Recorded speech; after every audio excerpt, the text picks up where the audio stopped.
The next set that I want to do is show you how to actually color the pages and get them ready for making the notebooks. That's what I want to do next. And it's really, really simple, and you wouldn't think that it's this simple, but it is. What I do is I just take a simple scrap piece of paper. It doesn't matter. Just all you're going to do, you're going to toss this, or if you want to harvest or harness the color that you're going to be using, you can use plain paper or cardstock or whatever you want to use, or even the coffee filters, and put it down. That way what you're going to do is you're going to be sponging onto the paper, and it's going to catch all the papers that was not, all the ink that was not put onto the paper. Now what you're going to do is, once you have all your colors or all your papers cut out, you want them all the same size, and what you're going to do, you're going to color the paper. Now all I do is I take the piece of paper, put it on another piece of paper. That way this piece catches the ink, because we're going to be sponging on and off the paper.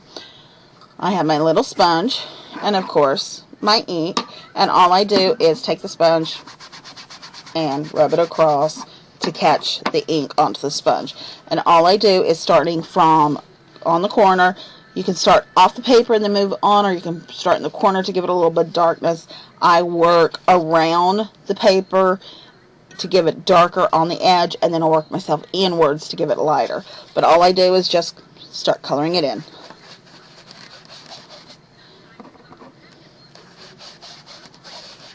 Let me take you down a little bit, that way you can see it a little bit better.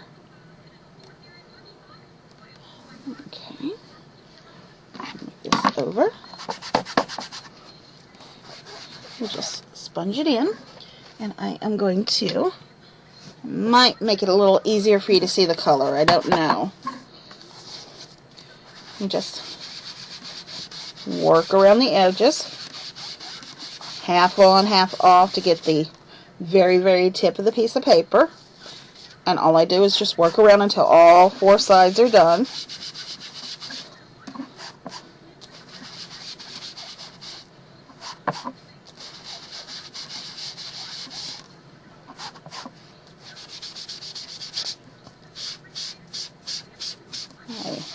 Lighter in the center. So that light might be a little bit better for you to be able to see.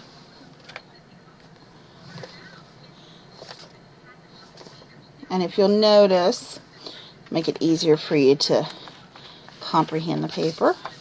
Here's your original, here's your colored piece. And you can see that it does give it color. And what I do both sides. You don't have to do both sides. You can do one side. It does take a little time, because of course, according to how many pieces you have per notebook or per pad, it's according to how many pieces of how long it'll take you to do it. I do both sides, that way the person can write on the front and on the back if needed. That's what I do. Like I said again, it's up to you on how many pieces of paper that you want to use in each notepad. What I do is I divide it up. Every how many pieces of paper I use, I divide it up evenly, and that's how many colors of ink that I use. Like if I use 20 pieces of paper and I do 4 different colors, that means that you have 5 sheets, and 5 sheets per color, 4 different colors to make up the notebook, and then I alternate the colors when I put the notebook together. But it's up to you. It's your decision on how many pieces you want, how many colors you want. Okay, let me take you, there we go. And each piece of paper, all you do is your ink pad, a sponge, and then just color it in. And I go back and forth until I either get the variation, the variegated depth of the color, or until it's covered completely. It's up to you. It's your personal preference on how dark, how light, what color you want, what combination you want. whether or not you want it full coverage or not, whether you want it dark all the way or whether you want it just dark on the outside and lighter on the inside.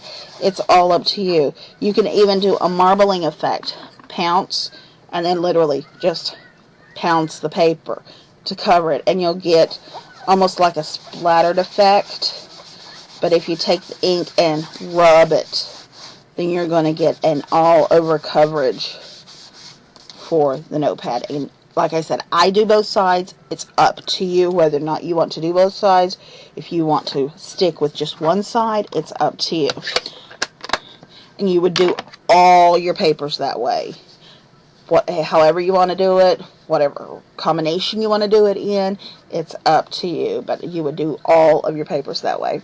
Now, to give you an idea of what you can do, I'm going to zoom you out just a little bit. I had a couple pieces of paper here that I put together for an idea. Like I said, you can do all over coverage. You can do only one side and leave the other side white. You can sponge around the edges only. Okay. You can actually do around the edges. You can do a splatter effect. I have a little handheld squeeze.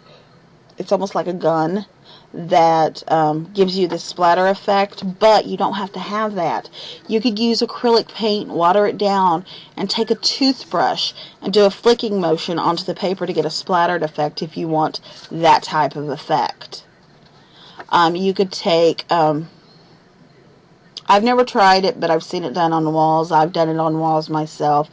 An old, like a grocery bag, the plastic that you would get from a grocery bag, or from your fruits and vegetables, a plate with a little bit of ink in it, whether it be acrylic paint or regular ink, water it down a little, take the plastic bag, crunch it up, dip it into the paint, and just literally up and down motion onto your paper. It'll give you a marbleized effect as that for that. Also, there was one more that I had made for you, and I will go into details on how I got that. If I can even find it.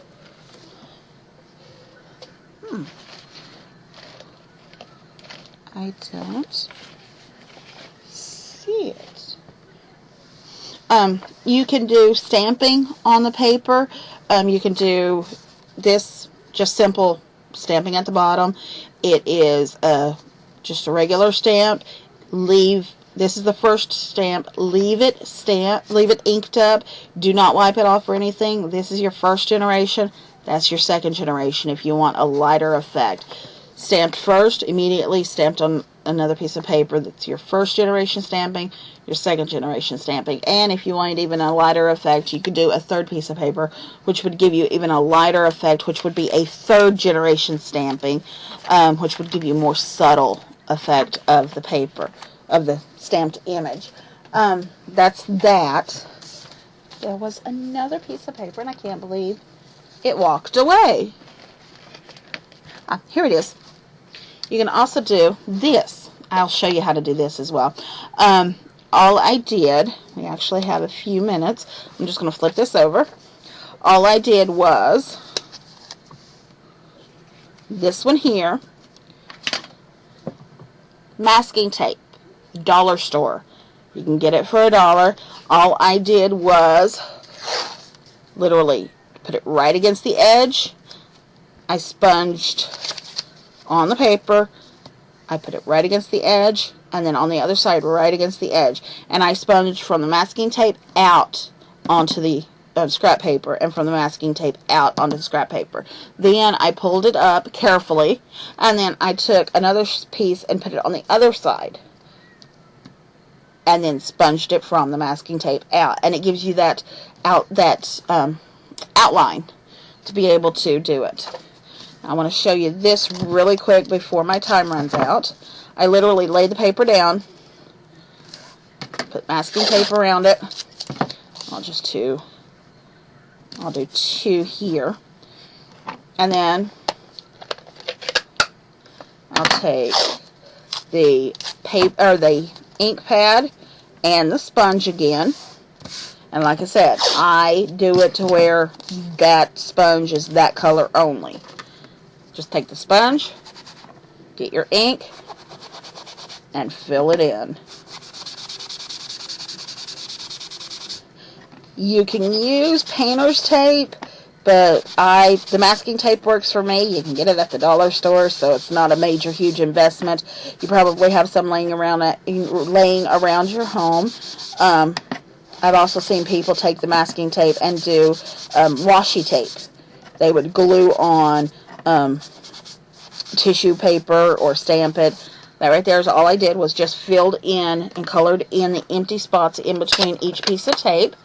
And literally all I do is carefully and slowly pull the tape off.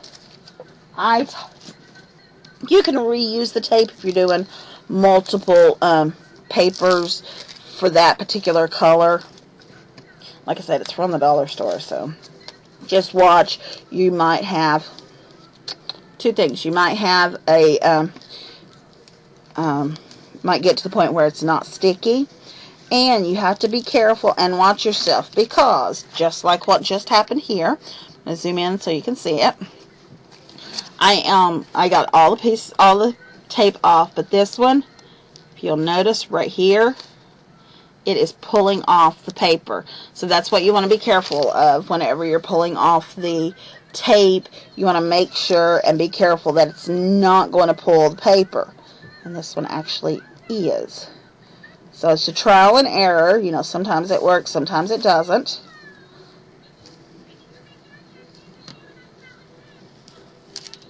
There we go. And if it happens, you can always take the corner that it came up a little bit, put your glue on that side. That way it would not affect with the writing if you didn't want to redo this sheet. Now, that's just with the masking tape. That's all you do with the masking tape, is just put it down to mask off that area, sponge in between with your color, and there's another variation of the sheet that you can use to make the notepad with. I showed you how to color the pages.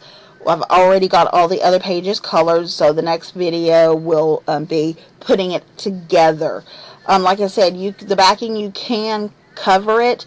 You can even cover it in pattern paper or solid paper. You can even take a piece of white paper to incorporate the colors of your notepad. You know, you can sponge it off. You can make, different stripes. You can do this and then lay it this way. It's up to you. Let your imagination run wild. Make you decide how you want it to show up, how you want it to do. I'm going to stop here, and then the next one will be the actual putting together of the notepad, which is simple and it's easier than you think.